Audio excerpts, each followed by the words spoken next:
ফিলিস্তিন আর ইসরায়েল।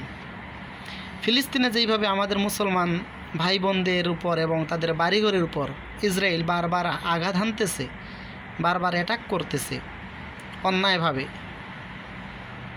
এই সম্পর্কে আমাদের দয়াল নবী রাসূল পাক সাল্লাল্লাহু আলাইহি ওয়াসাল্লাম ১৫০০ বছর আগেই জানিয়ে গেছেন। কি জানিয়েছেন?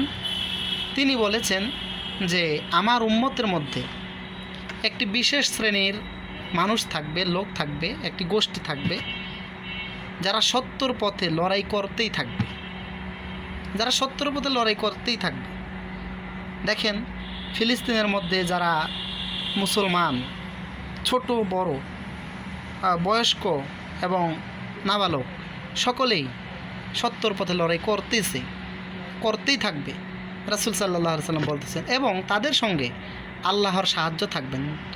দয়াল নবীজি বলতেছেন যে তাদের সাথে আল্লাহর সাহায্য থাকবেন এবং আল্লাহর আদেশ তথা কিয়ামত পর্যন্ত তারা এমনই থাকবে। তার মানে যেটা হচ্ছে যে এই কিয়ামত পর্যন্ত তারা সত্যর পথে লড়াই করতেই থাকবে এবং কিয়ামত পর্যন্ত মিথ্যাবাদী এবং যারা জুলুমকারী, এই অন্য ধর্মের যারা আছে, যারা মুসলমানদের উপরে অ্যাটাক করে, তারা এদের প্রতিহত করতেই থাকবে, এটা কিয়ামত পর্যন্ত। এবং মুসলমানদের উপরে কিয়ামত পর্যন্ত মানুষেরা আঘাত হানতেই থাকবে। এরপরে রাসূল সাল্লাল্লাহু আলাইহি ওয়াসাল্লাম বলতেছেন, ওই হাদিসেই সাহাবায়ে কেরামগণ জিজ্ঞেস করলেন, হে আল্লাহর রাসূল সাল্লাল্লাহু আলাইহি ওয়াসাল্লাম, তারা কোথায় থাকবে? তাদের স্থানটা হবে কোথায়? তারা কোন জায়গার মধ্যে থাকবে? তো রাসূল সাল্লাল্লাহু আলাইহি ওয়াসাল্লাম বলেন, তারা বাইতুল মুকাদ্দাস ও তার আশেপাশে থাকবে। তারা বাইতুল মুকাদ্দাস এবং তার আশেপাশে অবস্থান করবে।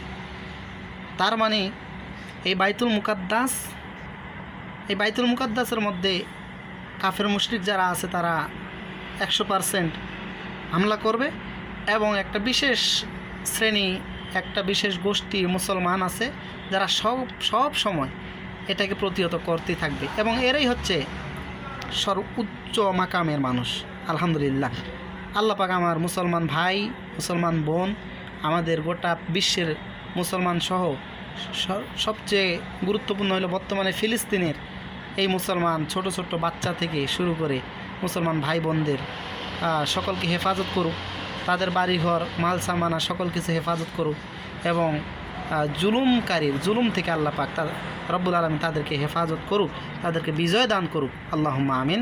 আসসালামু আলাইকুম ওয়া রাহমাতুল্লাহি ওয়া বারাকাতুহু।